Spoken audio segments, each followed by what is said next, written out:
Only one soccer game is world class. Champions World Class Soccer. Sliding tackles shut down the attack. Authentic corner kicks for a quick strike. Dominate the field with advanced player control. Instant replay review those spectacular saves. Realistic throw-ins, headers, traps, and much more. 32 international teams compete in hard charging action. On Super NES and Genesis. Acclaim.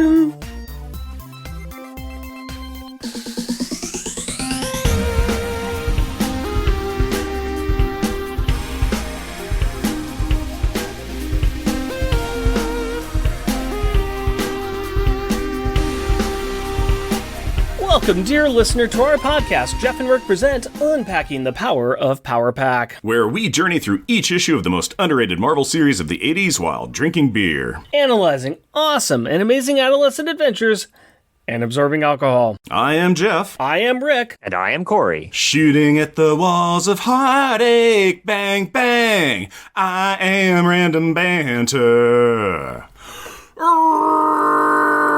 Random banter time, my friends. Talk to me, tell me tall tales and tantalizing tidbits of trivia today. I don't know if I want to do that, Mr. Pat Benatar, because you are just singing off key, my friend. Yeah, that was singing pretty terrible. off key about Warriors. Come out and play. Why would I have a song that would have Warriors in it? I don't know. I'm going to ask our lovely guest here, Corey. Why would he be singing about Warriors? Well, it could be an amazing coincidence, or, well, it could be both, actually, but more likely it is that because we are talking about New Warriors today, we're talking about New Warriors, Alex Power's first mission with the New Warriors.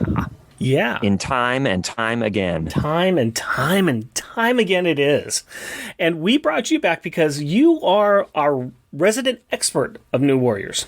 Actually, you're one of 4 resident experts of New Warriors that we found. But you have a nice website that we have tapped into to help us figure out what's going on with these new crazy kids, the New Warriors.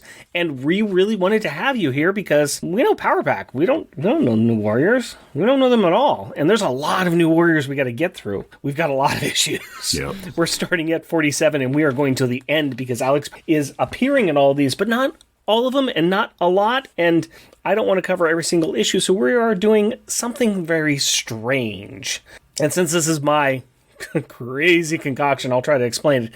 We're going to do really brief synopsises of each of the books in 4 different episodes. So this one we're going to be covering, like Corey said, the time and time again mini arc that we've got here, and then we've kind of cut up the rest of the books into other little arcs as well. That's kind of about it. We got a lot to get through, so you guys want to say anything else? We already know Corey from a prior episode.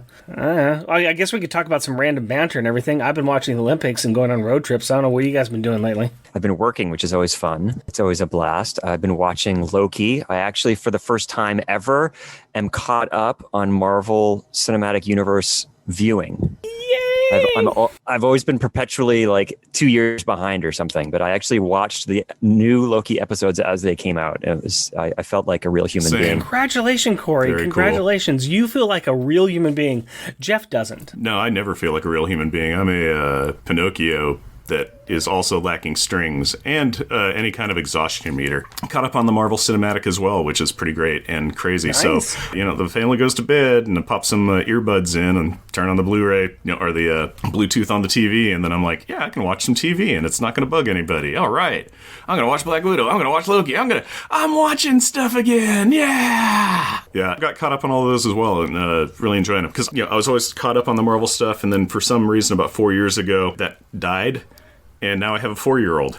So no coincidence. No coincidence. But she did have a 4. But a week or so ago she had her 4th birthday, so that was cool. Yes. Yep. And eventually we are going to celebrate that together. I had to bail on it last Sunday because, like I said, I just got done with a road trip with my daughter where we went and did the Washington loop of 101, starting in Astoria and going all around to Olympia, and then back down to I-5, back to our home. It was a great time, but we were around a whole lot of people that weren't messed up. And I was like, we are going to just stay away from people until we're sure we don't have anything nasty. Which is it's a smart, wise thing to do. I know people that have been doing travels. Like I know a couple that went up to Alaska, and they're kind of like, "Hi, we're no-fly zone for a couple of weeks. We'll see you later." So yeah. Yeah. Yeah, we had a good time, but both her and I went to Great Wolf Lodge, and we're looking around at people going, "We're the only ones masked up." Yes. Ah! Went to the Great Wolf Too many Petri dish. people. And yet we had a good time. That's good. Most people do there. Yes, and while we were there, we saw a lot of kids. A whole bunch of kids. A mass of kids. Not unlike what we're going to be seeing now. But before we get to that, I think we should find out what happened, last episode. And I mean last episode, like prior to all the really awesome interviews, two interviews that I broke up into 3 episodes. But the last 3 episodes where we did interviews. But where did we get here from our last issue that we read? The first issue had the New Mutants travel to a despotic future in which, gasp, mutants are in the ascendance while humans are left to die in the streets while being blamed for their own hardships by the big bad of the run, which is a 50-ish looking sunspot who is being opposed by a very elderly great-grandmother looking Katie Power. In the second issue, a militant 10 years in the future X-Force travels to 100 years in the future despotic Mojoverse where, gasp, the not spineless ones are in ascendance and subject the overthrown spineless ones to the same televised gladiatorial death games that they were once forced to endure. All of this is being overseen by Shatterstar, who quickly joins the side of the freedom-loving X-Force to overthrow his overthrow to spread peace and equality to everyone involved, which helps X-Force member Frankie Powerpack's Power to continue to think of him as a hunk factory. Now that the time-traveling despotic futures seem to wreak havoc on all characters' aging continuity, 2-sentence replay is over, why don't you give me a beer and tell us what our Power Pack pick is? My pleasure, my friend. Now, I'm pretty sure that, if I remember correctly, last time, Corey brought his own water to our lovely party. And I'm wondering, did you bring water again? And did you bring it in a relevant container? Because I think you did that last time as well. I did. This is water from the great state of California in a Nova glass, which has been so loved that you can see the label is, well, I guess you can't because this is not visual, but the label is completely, you can just see his fist, his head's gone completely, his right fist is totally gone. Like this is not dishwasher safe, apparently. I learned the hard way. This is my second Nova. I have a backup one that's in better condition. That was exactly what I was going to ask you, because I was like, we've got one Nova there, and really, if you're going to be relevant to what we're reading right now, there should be 2 Novas. So you have 2 Nova glasses. That is appropriate. That is very appropriate. Yep, he's got his museum piece, and he's got his everyday bang around working glass. Or what we like to call it, That's right. We call That's it the glass for this reality and the tarnished glass from another reality, right? Yes. Right, yes. Exactly. It's tied to Loki now. This is the variant. This is the variant's glass. All right. And for you, Jeff, I gave you a nice little surprise in a lovely paper bag. You did. Why don't you go ahead and reach in there and tell me what beer we are going to be drinking today. Let's see what is in this bag labeled New Warriors #1, episode incorrectly 87. It is, it's got squirt gun on it, Super Soaker. This is Laurelwood Brewing Company Kids These Days, which is a hazy India Pale Ale. That's fun. That's like a very scribbled on peachy color, kind of yellow. And it's got, like a Cookie Monster and a record player and music and a fidget spinner and a skateboard and a Super Soaker and a lightsaber and a magic 8-ball and a smile and a mixtape and a lava lamp. It's got, a Nintendo 64 controller. That's cool. Yeah, it's just got lots of stuff that you would be like, yep, back in the day, this would be all drawn over your peachy. So that's kind of cool. And Kids These Days. Oh, it's because we're going to be reviewing these issues of New Warriors, Nova, and Night Thrasher. Yes, all about a bunch of kids. Yes. A whole mess of kids. And it took me days to read them. Yeah, I give you a homework assignment. Usually one comic book at a time. No, sir. You got multiples.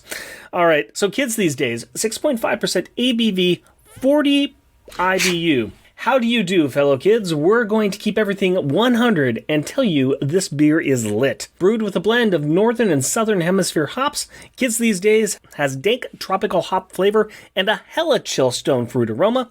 Raise a glass to the next generation. Cheers, brah. The bra is what sells it.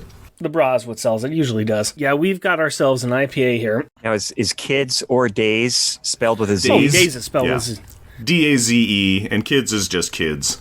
And these is just these. Okay. Oh, I see. Dazed. Yeah, as in dazed and confused. Yeah. Which is what you are when you have children.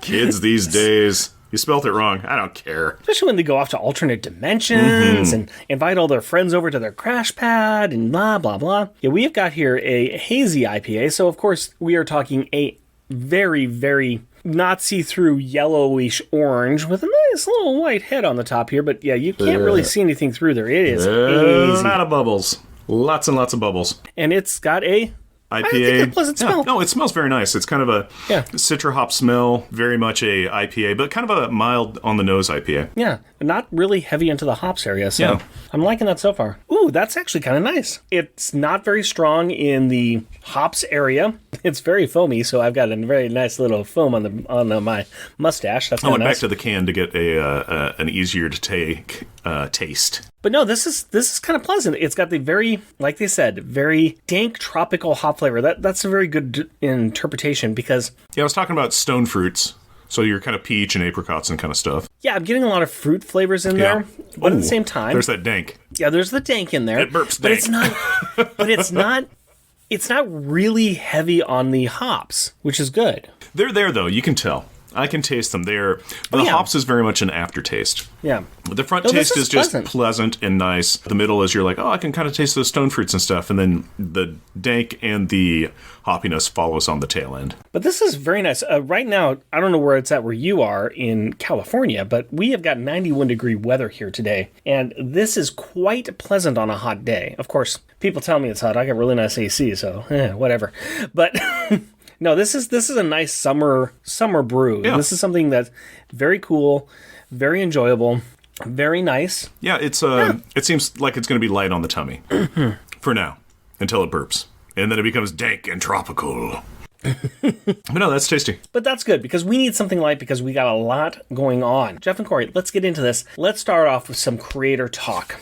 With these multi-issue, multi-book arcs, there is just a lot of creators to mention, so we are going to highlight the writers of the arcs and mention any other creators that stand out during our review.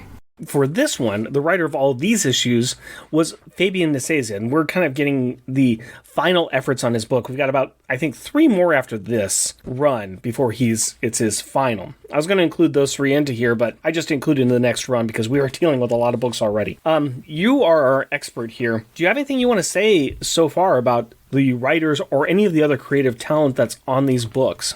Well, Fabian really set his mark on the book. Like, he started writing it from issue 1. And so he's been writing it now for 4 years at this point. And yeah, he's just about to leave. He wasn't planning on it, but he was at this time writing X-Men, X-Force, and lots of other stuff. And Nomad maybe was still going on. And he was deciding it was maybe time to go. Also with him is Derek Robertson, who perhaps is better well known as the artist for Transmetropolitan and The Boys after this.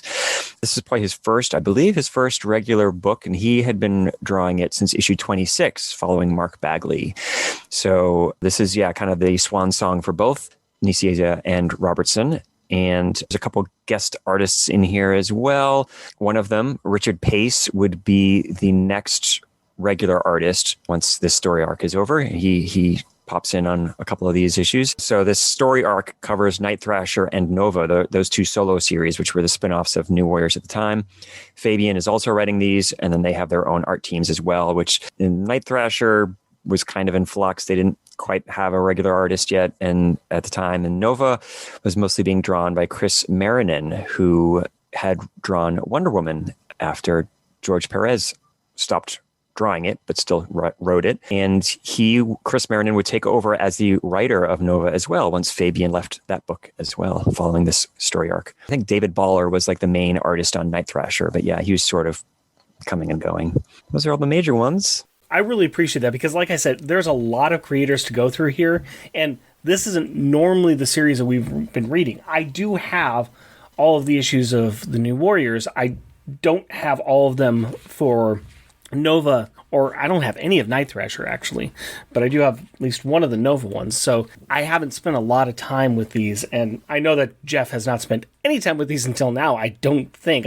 Were you collecting New Warriors back in the day? Don't think I was. This may have been around the time where I started really winnowing out my pull box, or it just didn't call to me. So I don't remember, but I'm vaguely familiar with some of the characters, and then a little, and now more so. But yeah, there's a lot of people where I'm like, who's that? Why's that?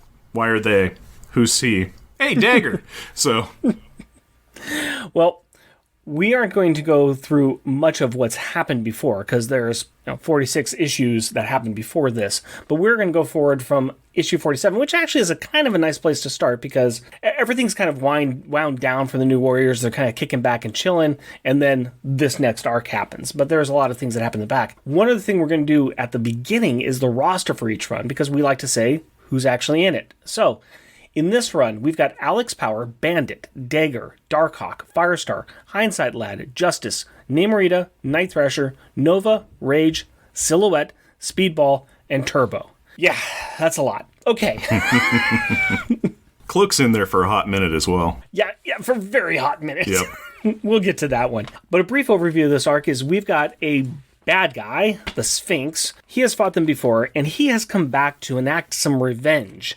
And he has done it in a very interesting way by sneaking up on the New Warriors and sending them all back in time, or sending them all throughout time, I should say, time and space. And because of this, there's a new team of New Warriors that is called to action, and they go to try to save the old New Warriors. That is the very, very high-level synopsis. Now we're going to go through and do a quick overview of each one of the issues, and then we'll talk about them some more. That's going to be the format for these next 4 issues, our next 4 episodes, so here we go. I've been talking too much. Who wants to take over New Warriors 47? So, New Warriors 47. Most of the gang of Cheers, or, well, the New Warriors, are out at a Benihana's, mostly enjoying each other's company, while a couple of other members are doing their own personal things. Night Thrasher has tasked non-team member Hindsight Lad with finding more team members because diversify.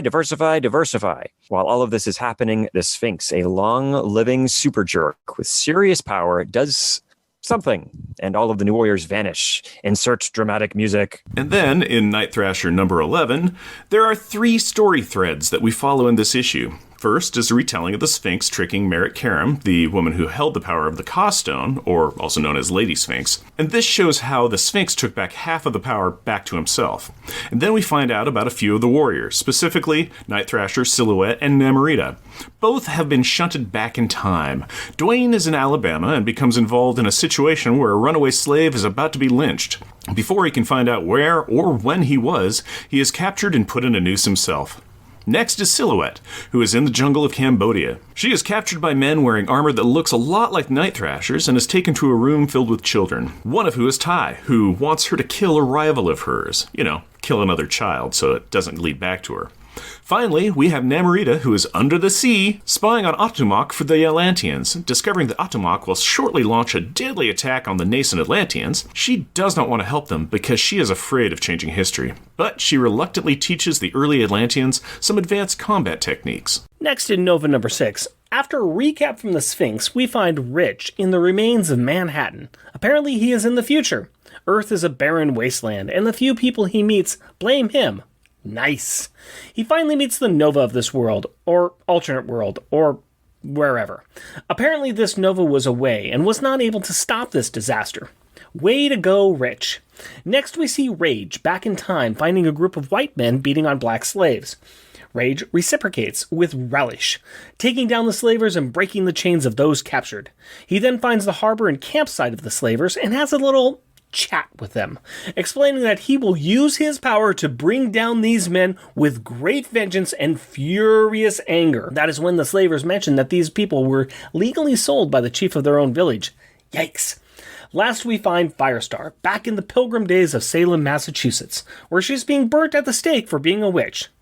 She decides enough of that and flies off, and then meets an actual witch, because she's kind of Fire. Then in New Warriors number 48, Hindsight Lad has finally usurped all control and is now in charge of the New Warriors. Okay, well, not really. Not really. Not quite. He is actually giving a PowerPoint on who the new team of New Warriors is. What is funny is that Carlton, Cord, and Sprocket are all non-powered humans organizing a team of superpowers. It's okay. You can laugh. Go ahead. Okay, that's enough. Bandit shows up and says that he will gather the new team together and lead it, even though he hates the team and everyone involved with it. Back with Sphinx and Lady Sphinx, they continue to talk about love and power and how even though it is an institute, it does not come together like a horse and carriage. She absorbed enough of his power to become an unwitting time traveler, but she wants love and he wants power.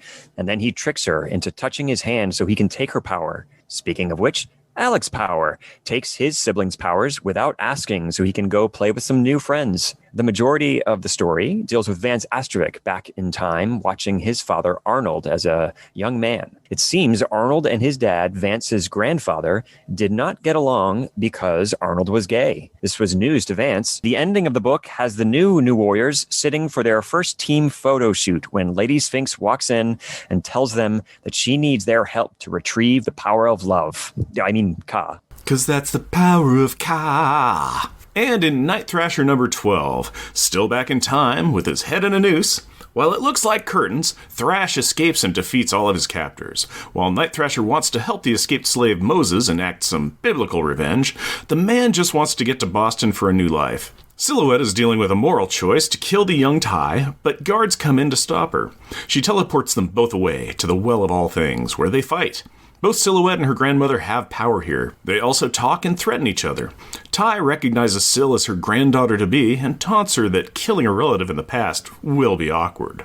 Silhouette, being like a honey badger, just don't care. And she tosses Ty into the Well of All Things.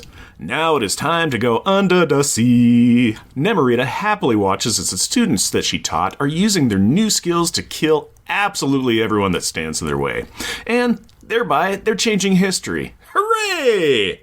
But she thinks that training people to be even more deadly is bad, and so she breaks up the fight between her ancient Atlantean forebears and their enemies. And then she explains that each side needs each other and that they are stronger as a whole. Finally, we see the Sphinx, reshaping the world the way that he wants it, which is a future retro ancient Egypt. It's Nova time, times 2. Nova trains Nova to be more Nova, because Nova gots to Nova by believing in Nova, or he just won't Nova as well as Nova could, and he needs to Nova through a Stargate, which Nova does. Meanwhile, at the other end of time, Rage has followed the slaves he freed back to their village. They were sold by their tribal leaders, and told that they cannot return home. To pile onto that, he finds that the tribe offers to help the slavers track down the freed slaves. Rage is confused, and angry, and tries to explain the circle of hate that is starting, but no one cares. Firestar has found a witch who offers to send her home. Gosh, that's nice. But there's a catch. Firestar has to help choose people to be executed.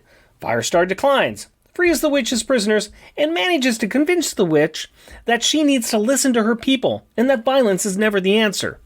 Or something. The good news is that the new Warrior team has its first quitter. Cloak pieces out, saying that he just is not feeling it. But Dagger stays. Then in New Warriors number 49, we start this issue off with an actual power pack moment. Alex uses his combined power set to teleport the new team to Egypt. Awesome. Then he is shoved into the corner and told to let the real powers talk, because there is a giant pyramid in the middle of the city. Time shift to Justice as he uses his powers to tell his grandfather to stop beating up Justice's dad. But he pretends he is just a friend. Jerry, the grandpa, finds homosexuality an affront to God and is going to beat it out of him. Just stop. Justice goes and sees his dad getting picked on, so he talks to him. Arnold has made a choice to hide. He will fake it and get a family. Justice knows that this will just end with Arnold resenting and beating his son. Luckily, we have Speedball to make us happy. He is in a kinetic dimension, becoming one with his kinetic energy. Back in the real time, the new Warriors are finally fighting the Sphinx. Or more accurately, the Sphinx is wiping the floor with them, except for our boy Alex, who has, like, all the power. A blast from the Sphinx goes through cloudy Alex and activates a plot machine, causing the reappearance of Nova. In New Warriors number 50, Sphinx monologues. Nova fights him. The rest of the new Warriors play with the plot machine. Sphinx and Nova fight. Combine blasting at the machine. Speedball pops out. Bandit and Nova fight the Sphinx. All of the new Warriors pop back into the right time, and in their previously not present costumes. And they attack the Sphinx too! Alex is sent to move all of the civilians away from the battle, cause all of the powers. Then Firestar opens up all of the microwaves and fills them to the brim with hot pockets, which starts to slow down the Sphinx, who is finally knocked down by Nova.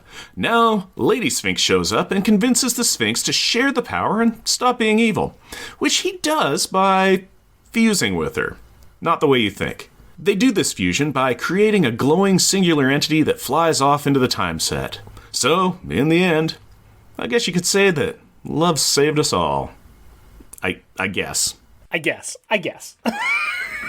Okay, we did it. We made it through this. We survived. We survived our first foray into New Warriors. Let's talk about this now. Okay, first of all, the Sphinx.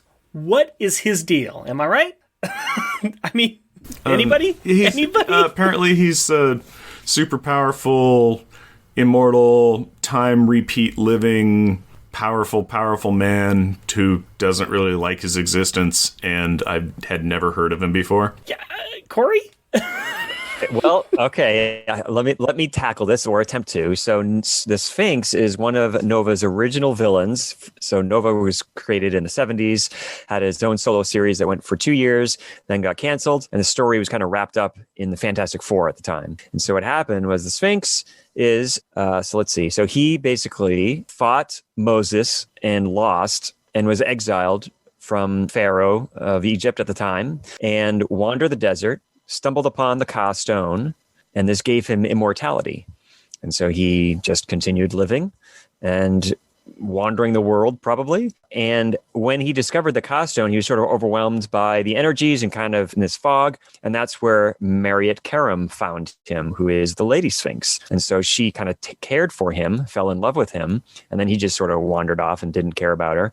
But she was in love with him. And so she had sort of absorbed some of the energies of the Ka stone, and she became a perpetual incarnate, meaning that she is not immortal, but she would become reincarnated and remember her previous lives. And so she continued to lead all these lives, still in love with the Sphinx, and eventually tried to recreate reality to bring the Sphinx back to life, because the Sphinx had been killed by Galactus in the Fantastic Four. Eventually, he did get returned to life. And then this is kind of where we pick this up, is where they kind of meet each other finally after millennia. Does any of that make sense? It makes sense. My question always was with this little arc was, what's happening here? Because it seems a lot to do about almost nothing. The New Warriors just throw everything in the kitchen sink at them. And the only thing they finally do at the end is they finally knock him down enough for Lady Sphinx to come out and say, haven't you had enough? But it's just like, I mean, all it is a big hit fest. There's nothing really smart about anything at the end. They're just punching and throwing as much energy at him until Lady Sphinx shows up and says, but I love you, so let's make this easy. I mean, am I wrong? Or? Not really, but it's except for the Lady Sphinx coming in and going, but babe, you and me, babe. This is a very common trope of these, the now huge events, the every 6 months, everything falls apart in every universe ever in the Marvel universe kind of thing in the comics, where there's so many of these things where it's just like, we have to fight this foe and he's just an insurmountable foe and we're going to punch him even though it's ineffective. We're going to just punch him until the punching works.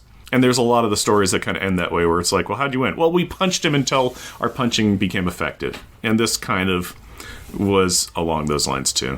It kind of reminds me of another New Warriors story, the Kings of Pain, was in the first annual, the New Warriors annual, and they crossed over with New Mutants, who were becoming X-Force, X-Factor, and X-Men.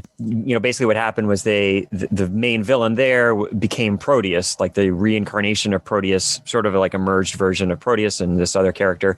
And he too was a gigantic, cosmically powerful thing, and everybody just sort of like, well, we don't know what else to do, so let's just try and punch him until we figure something out. And what defeated both of them was basically like talking through it. And, in the case of Kings of Pain, they sort of convinced him to commit suicide. And in this version, Marriott got through to him, and the Sphinx reassessed his priorities and sort of his immortality. And they merged in as kind of a composite being and went off into the time stream to live happily ever after, as one does in any love story. With everybody else sitting around going, well, we just destroyed half a city. Yay! Yeah. Yeah, anytime that your big battle plan is, we're just going to throw Nova at him. Nova's not the greatest thinker in the world, so let's just throw Nova at him. Okay, not working. Next plan. All right. Well, the next plan was throw Firestar at him, who they needed to clear out about, we need, the city cleared out for, at least a mile, and then we need to hide behind, piles of rubble while she does stuff. And don't forget to put the paper bag over your head, too, because that's also going to be effective at this point in time. Speaking of, we spoke of old members, but what about the gathering of the new members? Because that's a big part of what this is. It is, we're going to not get rid of the old team, but we're going to add on to the old team. Because nobody really, I think Silhouette ends up moving off with Bandit, but for the most part, the core members of New Warriors are still here at the end of this. It's just we've added more people. Mm-hmm. So what do we think about the gathering of the new members? I'm going to start off with Corey because I know Corey's got feelings. To me, my heart will always be with the original, I would say 8. But I do like all these characters. And what's interesting is that originally what was going to happen with this story is that New Warriors was going to spin off and have a new team book. And so there was going to be, the New Warriors and the newer Warriors, or maybe just the Warriors and the New Warriors or something like that. But so this forming of a team was eventually going to be its own team. Never happened, of course, because by now the comics market was sort of imploding. And so they thought better of it. But I like these characters. I think, some of them, like Dagger, sort of belongs with Cloak. I feel like, they sort of have this symbiotic relationship that's, sort of weird and deserves to be explored as its own. And Alex Power, I feel like, deserves to be with the Power Pack. And so there's these characters that they're sort of like pulling out of other books, which kind of worked originally with the original lineup, but they mostly were sort of sidekicks rather than partners and teammates. And so I think that maybe why it doesn't quite feel like they fit as much. But Turbo is great. I like her a lot. And Bandit, I kind of am a sucker for characters that are like troublemakers. So I like Bandit. It's good you got to have your character that's sort of ruffles everyone's feathers. So I think he's good for that. Would you call him the Wolverine of the group? Yeah, for sure. Yeah, absolutely. That's basically fill that role. Yeah, he's got Gambit's trench coat and Wolverine's, attitude, sort of. I don't play well with others, so I guess I'll lead this team. Yeah, pretty much. And then we also have Darkhawk too, which I remember at the time I was collecting Darkhawk, and I liked the character of Darkhawk too. So there are definitely characters in here that I do like, and I think that it's interesting. But I know that the further we go into this, the more we're going to talk about, okay, is this working? Because there's a lot of people. I mean, in a team book, that's hard enough to juggle a lot of people, but now your team book has a lot. And they even kind of joke about that at the end of this story, at the last page there. Speedball kind of makes the X-Men reference, now what are we going to do with 14 new Warriors? So it was pretty well known, or pretty acknowledged that it was crowded. In the next issue, actually, in which you'll probably talk about next episode, they have to deal with that. Now, the other thing about this entire story is that we have the New Warriors split across time, the old New Warriors split across time, and they are all in their own separate stories. And so we have a lot of different storylines that have a lot of meat on them. If I'm going to be honest with you, I think that the overarching Sphinx storyline is very weak, and especially with the new Warriors there, I think there's a lot of time that they're just sitting around like, What are we doing? Every time the Sphinx part would roll in, it was a retelling of the same thing that they tell everything. So it was just kind of like, okay, we get to fill a good 2 pages with Sphinx origin story and Lady Sphinx origin story and love, power, institute, carriage. It's just like they just kind of repeat. Yeah. Oh, we get to do some filler of these things where it's like, yeah, I understand you kind of need to do that in case somebody just picked this issue up off the rack and never had seen it before, but. Yeah, they weren't doing much, and it really was just the repeat cycle of, Lady Sphinx, oh, well, I still love him even after all these years, and I want him to love me, and Man Sphinx going, ha, ha, ha, ha, ha, ha. But in the meantime, we have these other stories going on.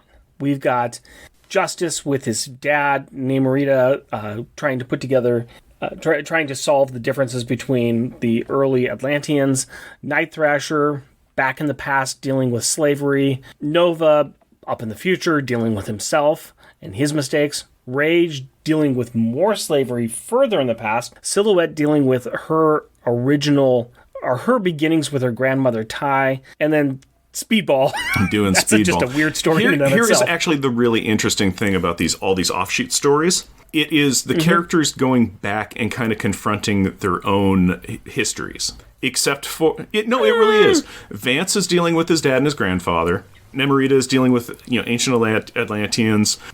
Basically the only one that isn't... The two that aren't is Rage, who is, his story is kind of like, oh, there's this, young single mother who's like, well, maybe this guy could be the dad of my baby. And thank you for saving my child. Or it's like, well, that's weird. But now he's back in, kind of discovering that slavery is bad, but also complicated. So it's like not so much history there. Night Thrasher was dealing with literally, I think, somebody who was like, oh, this guy's name was Dwayne. What a great name for a foundation or something. Or Taylor Foundation. It's like, oh, he's dealing with one of his own ancestors. And then Firestar was dealing with basically just the persecution of witches as opposed to mutants. And dealing with, I'm not going to say Agatha Harkness, but the apocalypse of the witch set. And then we have Nova, who's way in the future, dealing with... Yeah. It could even, who knows what part of the future it is, but it was very much, so he was where he was dealing with his own self. So it was a lot of it was really dealing with your family issues, and it's dealing with certain issues that are very important to each of the characters, which I get. That's fine.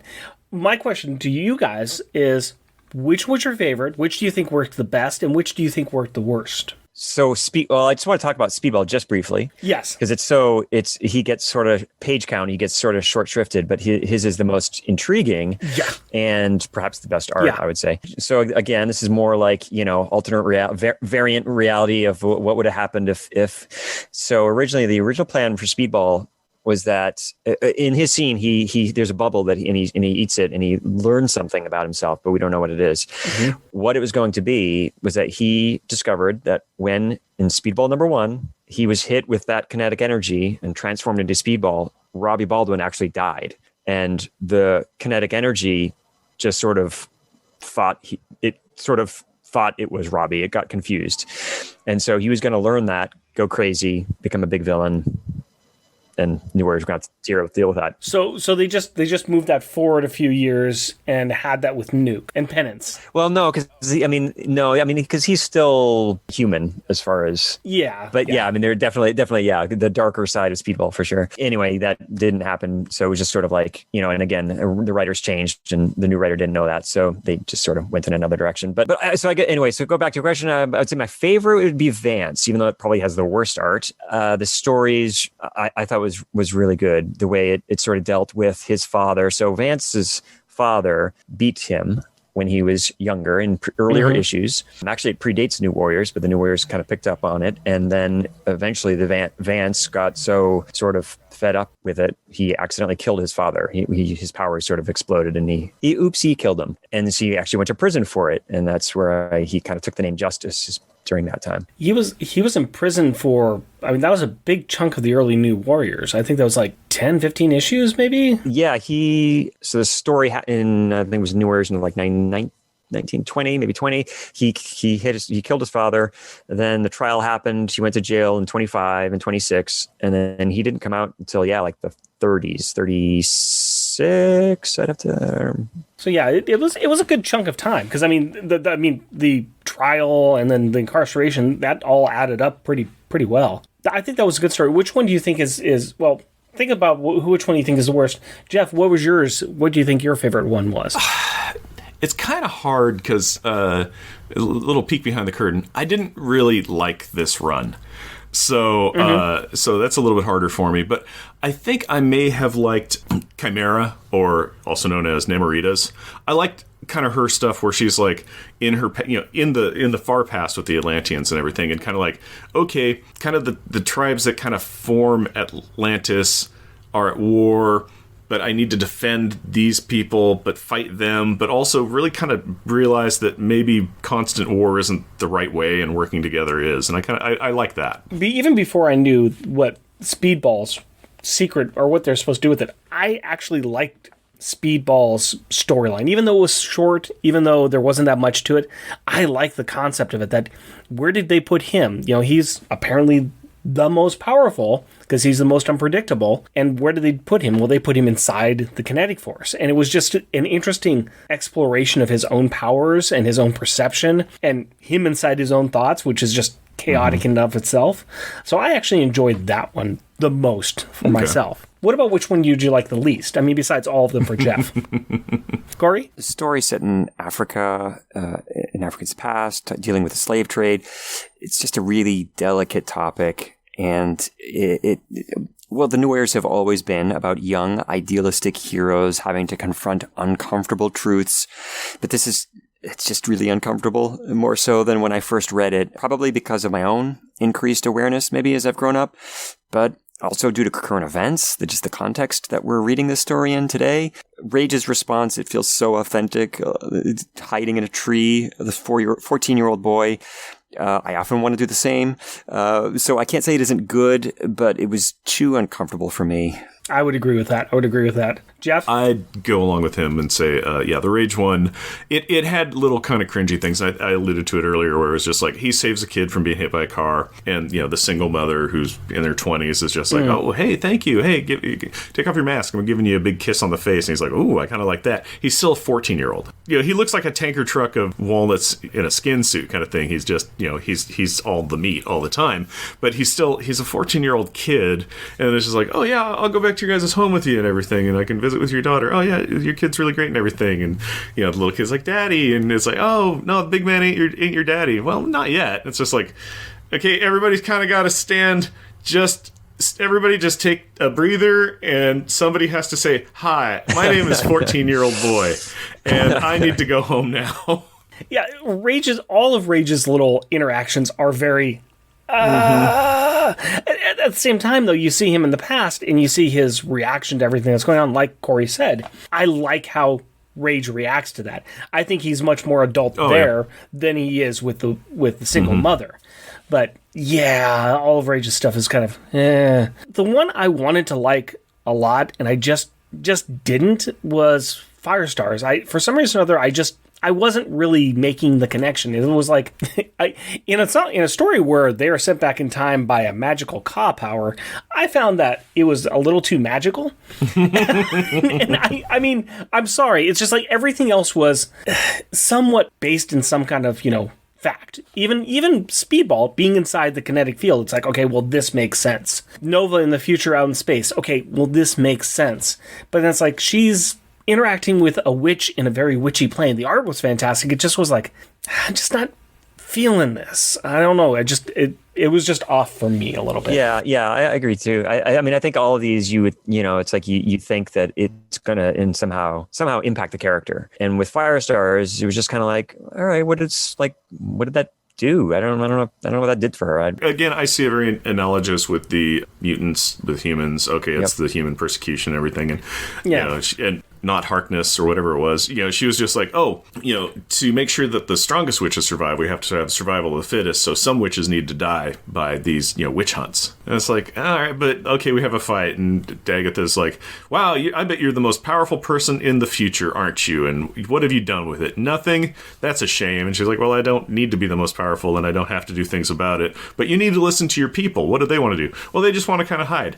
Why don't you do that then? Okay, we will. Yeah. Also, I lied. I can't send you back to the future. I figured.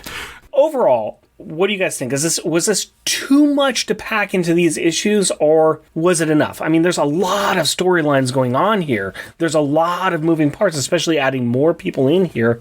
Was it too much, or do you guys think that Fabian pulled it off? I think they needed to knock a couple of corners off. They didn't even have to have new Warriors, in my opinion, on that. It could have been everybody shoots through the time stream, learns a lesson pertinent to them, and comes back, kind of thing. But I think a little bit is that the format, 3 series, the 2 solo series effectively turn into anthologies for 2 months. You're right. Like there's so much story, and in a way, we almost don't get enough of all of these little stories. But there's so much of it, it overwhelms it. So yeah, I mean, this is I can recommend you some of my favorite New Warrior stories. This probably wouldn't be one of them.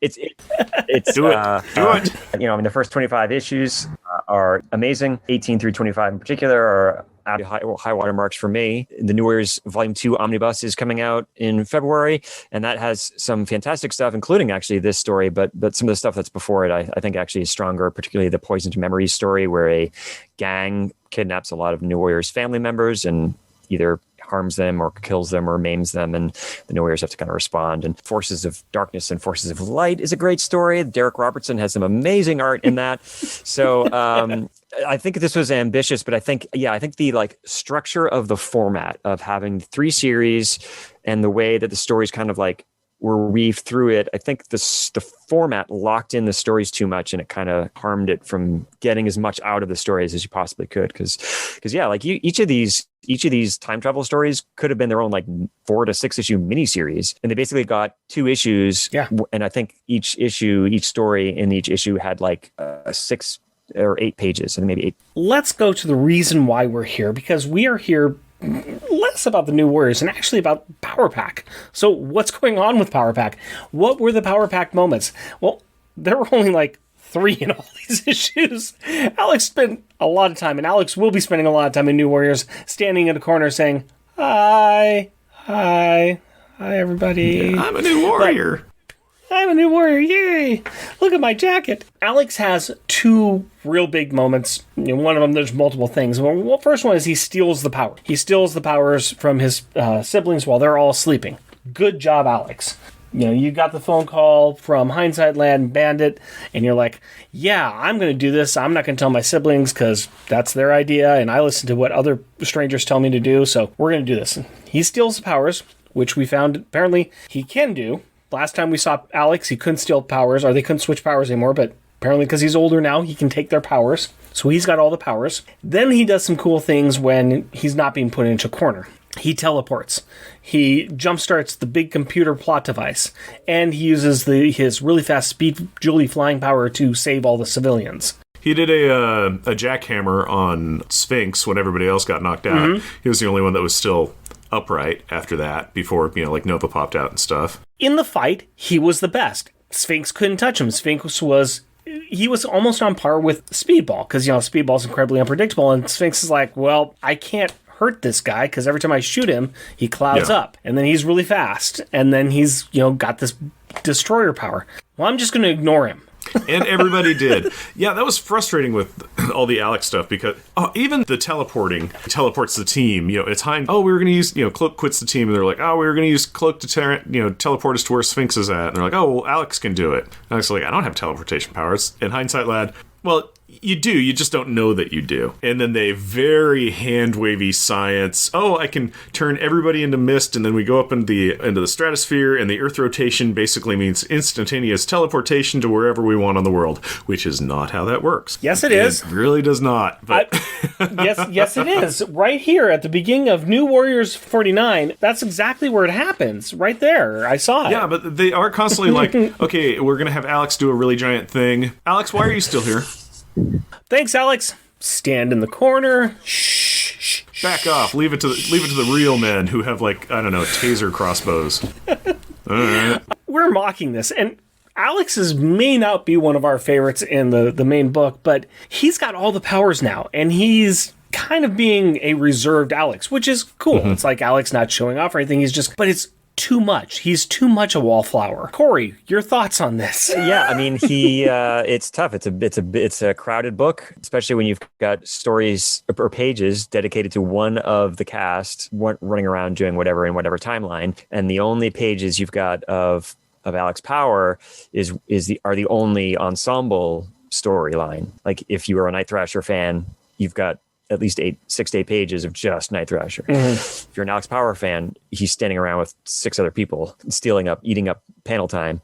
It's tough. If you were a Dagger fan, you'd probably be even more frustrated because she does even less, I think. I don't know. Dagger has some moments here because they give her a couple of scenes with discussing this entire thing with Cloak, and I think there's a little bit more in there. Not much, a little bit more. I think that the one who gets a lot of just nothing is probably going to be Darkhawk. Oh yeah, he's in that. He's the one. He's the one that's in it. I mean, even Turbo, she keeps getting hit on by Robbie, but she's got a lot more screenplay and screen time, and we get more of her insight than Darkhawk. He's just like, hi.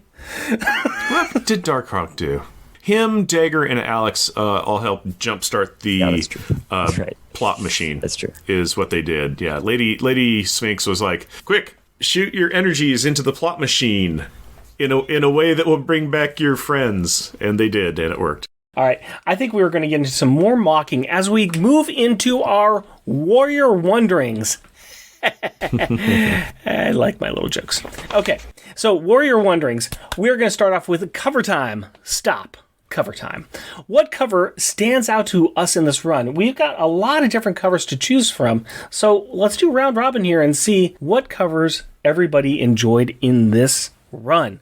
Let's start with Jeff. Jeff, what do you got for us? I really like the cover of New Warriors 50. I did too. It's the classic New Warriors, and they're all in the bottom part of an hourglass, and the sands are coming down and filling up the thing, and they're all trying to get out, but they can't. And so it's cool because it's like, oh, it's a death trap, and it's a classic kind of thing. And time is running out because they're dealing with time. They've got that. There's the sands of Egypt. There's so many things on here where I'm like, yeah, that can tie into Egypt. Yeah, that can tie into they're running out of time. It can tie into the death trap. It can tie into just so many things, and I'm like, that's a cool cover. And here's one other thing that you do not realize, Jeff, because you do not have with you the actual book itself, but I'm sitting here and I can see Corey's in there smiling too because he knows what I'm going to say. This is a very tactile cover. This feels like sand because it is painted on there with glow in the dark. So all of the sand glows in the dark on this cover, and it is pretty darn cool. Okay, that's neat. That's why I chose 50 myself. I didn't really think any of the other covers really stood out that much, and I am a sucker for a glow-in-the-dark cover. Corey, what about you? What was your thoughts on the best cover in the series? I'd have to go with that one too, yeah. I mean, so it's a variant cover, so there's a normal cover, and then there's the glow-in-the-dark one, which is the one I got as well, and it's very fun. And it is cool that, like, tactile, because it feels like sand, and so it's really... Jeff, I love all the connections you made there with the sand and the time and all that stuff. So it's so great. I didn't know I could have just said it glows in the dark. Cool. I know we're not really doing runners up, but I want to very quickly give props to New Warriors number 11. The cover is very provocative with Night Thrasher with a noose on, and that's very eye-catching as well. Yeah, that one I liked, but I also looked at it and said, "Ooh, It's kind of just that uncomfortable cringe area as well. It's on the line. I totally get that. I can because it's a black man in a noose, and it's fair. It's Night Thrasher, and he's got to look like I'm gonna whoop some butt because you drawing me like this, and I'm gonna whoop some butt. But yeah, it's very, very striking. Let's move on to our next segment, which we call Awesome Art. What piece of art in this arc kicked you in the teeth? So we'll go opposite direction. Corey, do you have any good joke art that you saw in these books? The little gag I did enjoy was fixing the hot tub. Oh. So we're working on the hot tub, and then they're starting to flirt, Namorita and Nova, and then they get teleported away. Yeah, that's in New Warriors 46, and that's after they go to the Benihana's, and they're back at the apartment together, and Yeah, there is a great segment in there where they are flirting next to the hot tub. I do like that one. All right, Jeff, what is your funny one that you've got for us, sir? My top one was in Nova number 6 on page 16, I'm going to call it. And I call it, I see London, I see France, I see Firestar, where are your underpants? And I'm doing this for a couple of reasons. One is because it kind of was funny to me. It's Firestar had just been, burn her at the stake, she's a witch, and they set fire to her, and she's like, enough of this, and she just burns her way out and flies off. So she goes from being in a full, very covering green dress to she's in remnants of clothing, and you can tell she's got no underwear on. You know, it's like, oh, there's your crack and everything. And I did that because I thought it was funny on one thing, but I also just really wanted to bring up the fan service over-sexualization of the female characters in this. It seemed like Nemorita was in, a bikini with seashells and stuff on it. Where I'm like, okay, yeah, but that's really how she's always dressed, kind of thing. Yeah. It's just like, okay, Atlantean, this is what you get. You get your Victoria's Secrets under the sea. With Silhouette, apparently she teleported naked, so it's like, oh, okay, she's nude and just it's like now she's tied to a pole and it's just the sexy silhouette of this lady who can't use her legs. And it's like, okay, and with Firestar, it was they just burnt her clothes down to where it's just like, oh, she's basically kind of wearing little,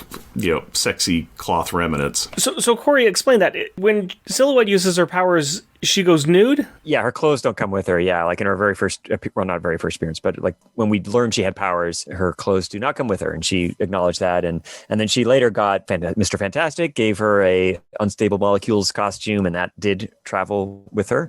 But I guess when she was taken, they were just like in her normal, like they weren't in her New Warriors costume. So yeah, most people actually transported in their normal clothing. Well, I'm just glad that when the plot device computer kicked in, that they all came back to the right time in their costumes. That is very convenient. Yeah. My funny one is up in New Warriors 49, and this is where, well, I call this one, folks, don't do drugs, especially don't do drugs if it's you. Because when I see Robbie say, you know what I think I want to do? I think I want to throw one of my own little, kinetic balls into my mouth and have a little trip on that. Guys, don't do drugs. Yeah. Don't do yourself as a drug. His name's Speedball. He's doing a speedball. He's doing a literal speedball. That's always one of those little name problems that he's got. Okay. Best art. I know that we all found some really, really good art in here, and I'll go ahead and go first, and I'll see if I can steal the one that everybody wants to do. It's in issue 50s, and I call this one Warriors Wreck It. And this is where, after the plot device has kicked in, and all the warriors are back in Egypt now, and they all come tumbling out of a building, I think it's a pretty cool shot. Okay. It's a good splash page, and you got nearly all the new warriors here. I think the only one we're missing is Nova. And, well, I mean, if you want to count Hindsight Lad, there you go. Go ahead and do that.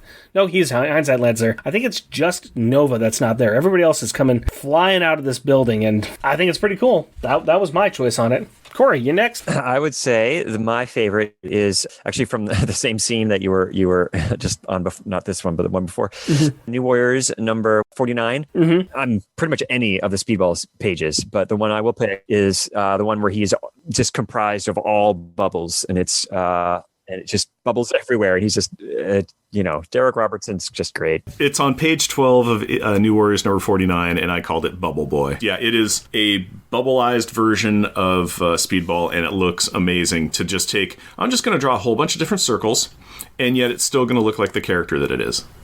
Yeah, that is amazing. Yeah, I love that one. Yeah, definitely. And the little inset of him just laughing, Yeah. It's a great page. All of the Speedball art in here is amazing. I had the other one, backup one I had was back in 48, where it's just him diving out, sweet. And there's all the bubbles everywhere. Speedball is a joke of a character, I will admit it, but I love him for the visual art of it, and it just had to have been horrible to draw, but it's so cool. All right, let's talk about extreme moments. What was the best moment in the entire arc? Throwing it up in there. Who wants to go first? Set Spike. I'm going to say Nova issue number 7, where Cloak bounces.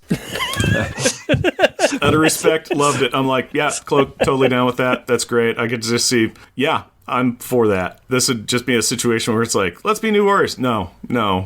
no, this is ridiculous. I'm gone. I'm more of a, duo. I like the beach volleyball, 2-person. I'm not into the entire team volleyball aspect. I like the fact too, he's like, I'm not even fun. trying to be a Wolverine of the group here. I do not care to be in part of this.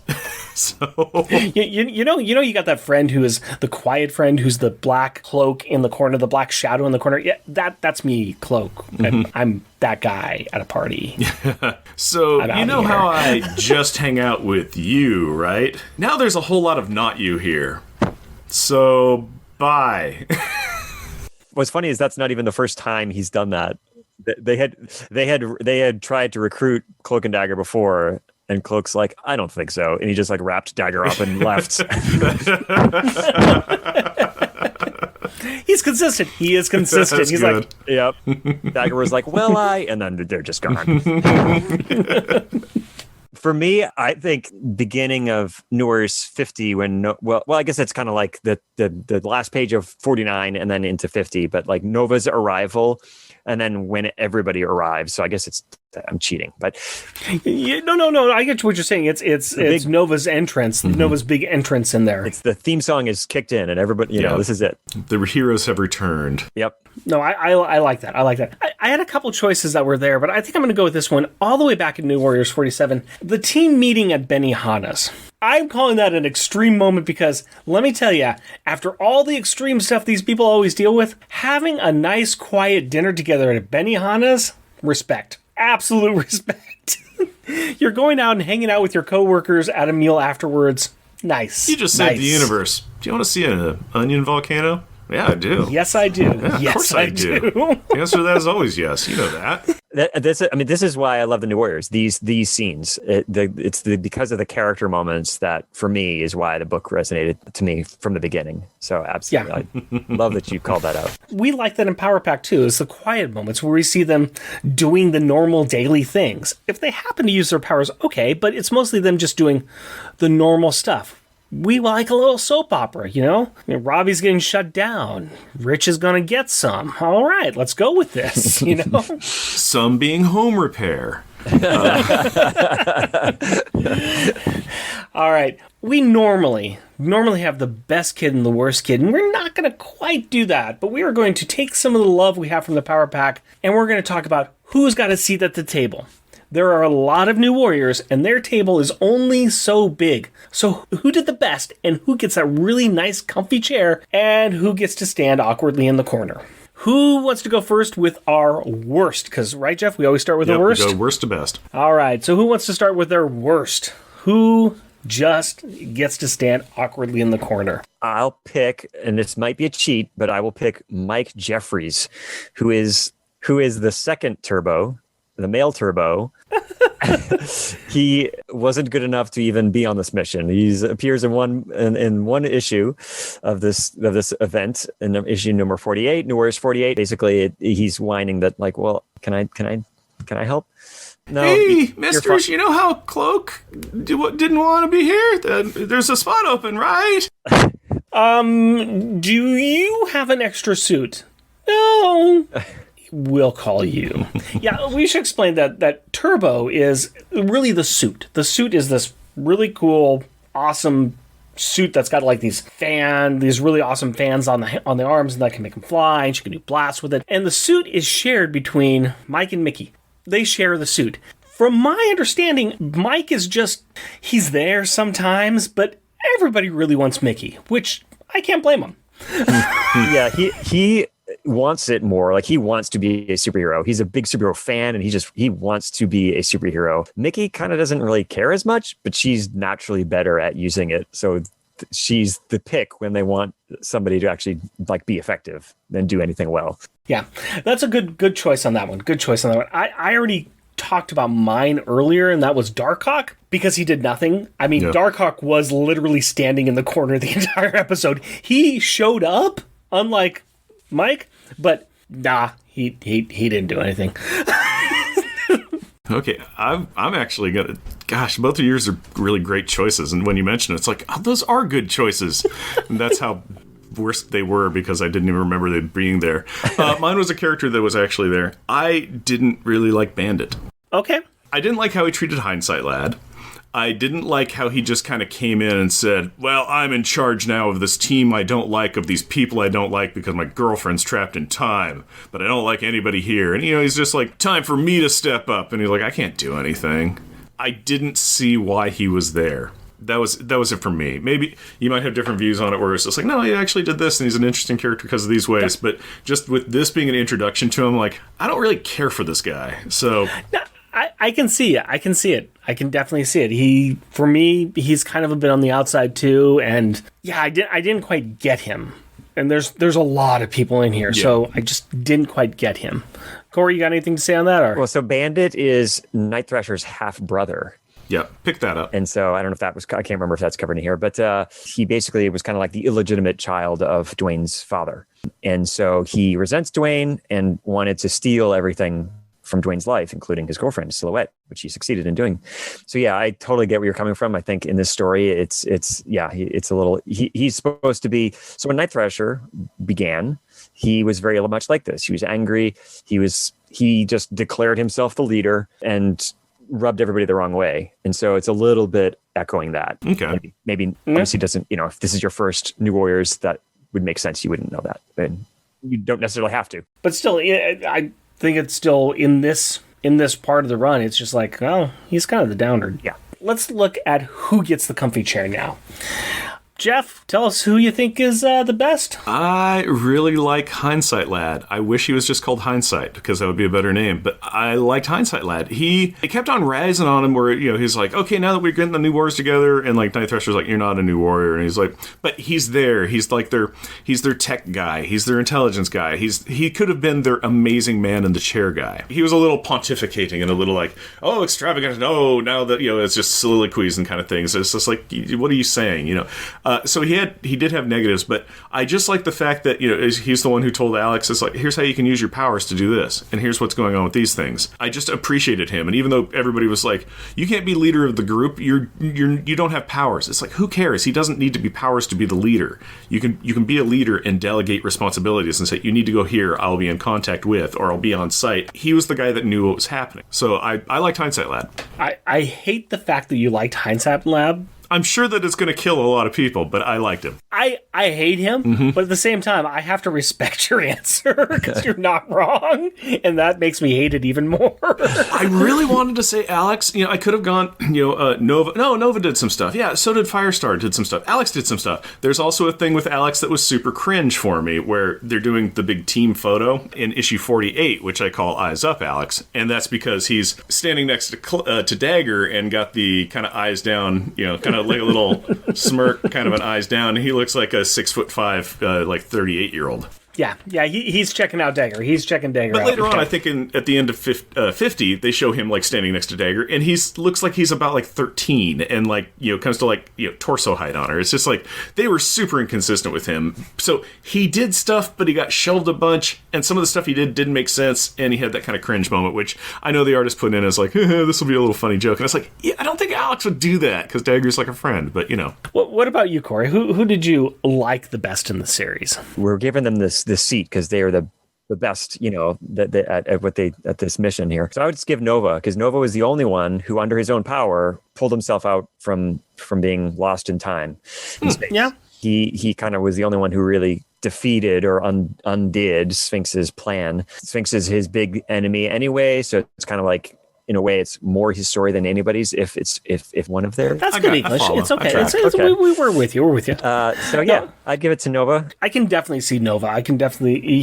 He was a big star of the story. He was He was on the short list for me. Same with Firestar. And for some weird reason, I just had to keep going back to Speedball. I did like Speedball in this one. He didn't have much. He came in bouncing in the end. He made some difference there. I liked his little story, and that sold it a lot for me when I was looking at who I thought was the best. I liked his own personal self-discovery, especially since he wasn't talking to anybody else but himself.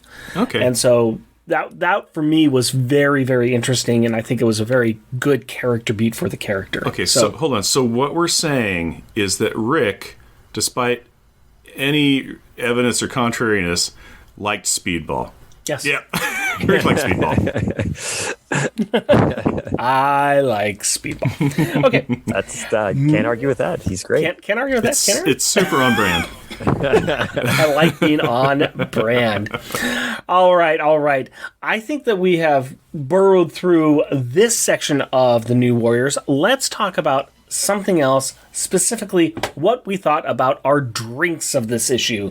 Cheers, gentlemen. Jeff, how you doing with this kids these days? The kids these days are actually pretty good. The downside of kids these days is that it has a lot of sediment in the can, where when you go to fill your pint up again with the remnants, it goes and so I've got a big old sediment layer at the bottom of here, which wasn't there originally. And I'm like, I'm still going to drink it.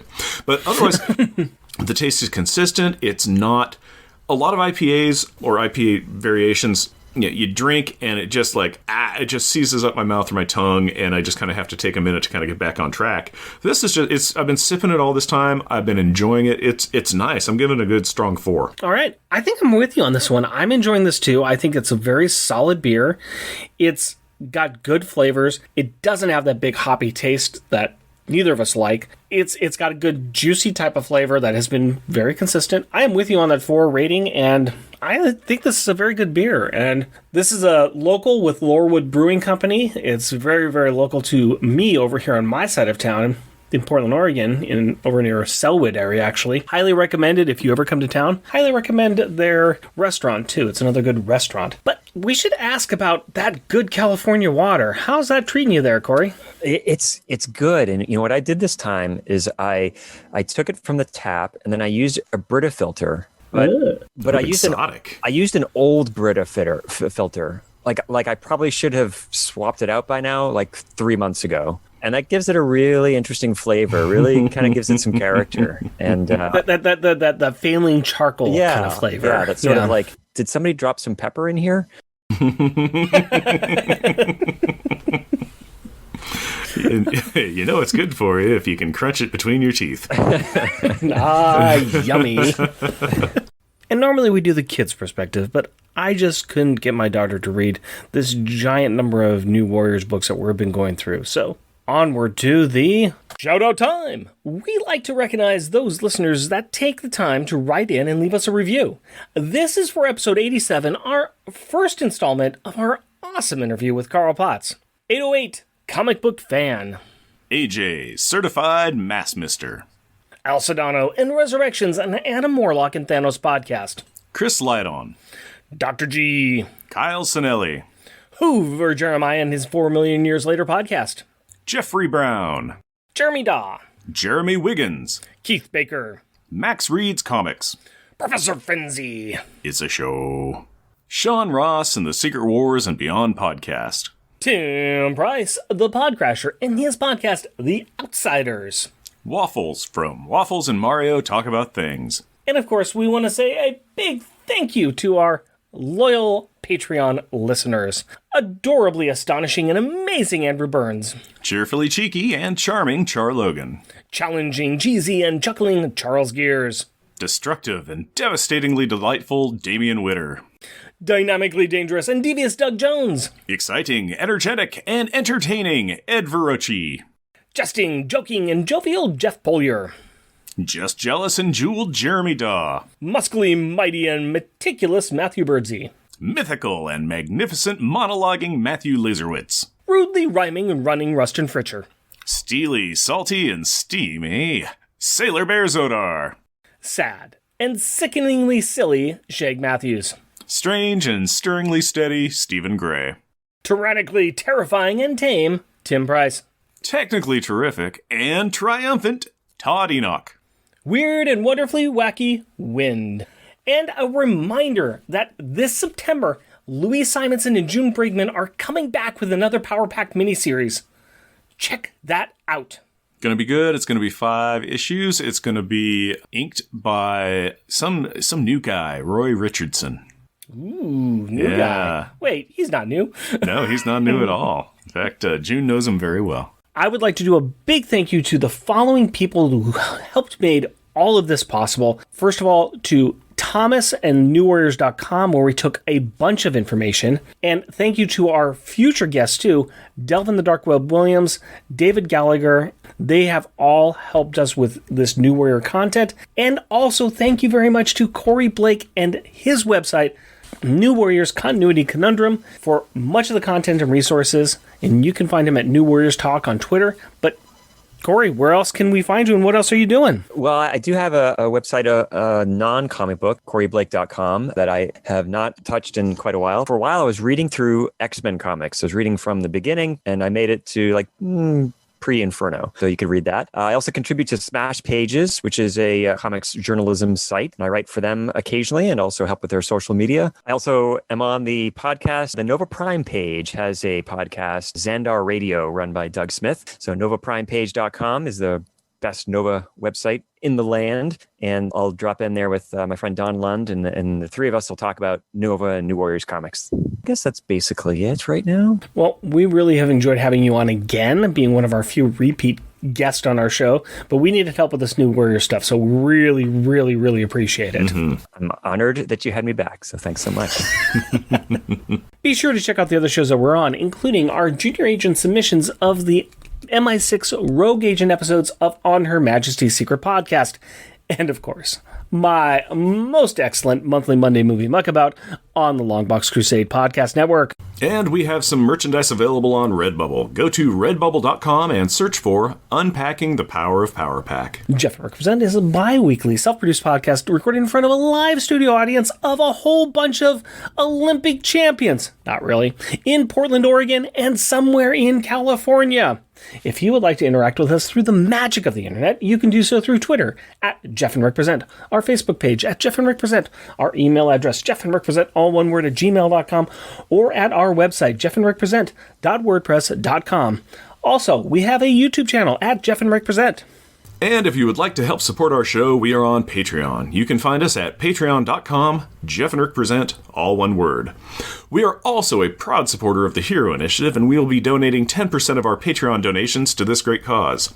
We encourage everyone to give what they can to this worthwhile organization that helps the creators who provide us with such great content. Go to heroinitiative.org to find out more. Please rate and review us wherever you can. Tell your friends about us, or share your love for us on social media. And as always, we want to thank the powerful people in our packs. My wife Cindy and our daughter Carrie. My fiancée Hillary and our daughter Aurora. My wife Nalene and our children Mr. Boy and Schnicky Doo. We love you. Until next time. Costumes off.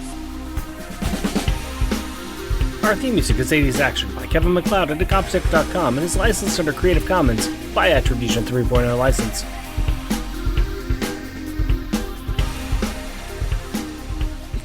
There you go. That's how. This is where we gained our fame from. You better believe it. Test, test. How did you watch Black Widow? Magic! Wait, I know how. You know how. We don't need to talk about piracy. Anyway, but it's not piracy when I give you the password for my account. And then I choose Gaston as my avatar because that's fun. Test, test. Be sure to check out the other shows that we're on including our Junior Agent submissions to. Just start all over. I think I'm going to start that one all over.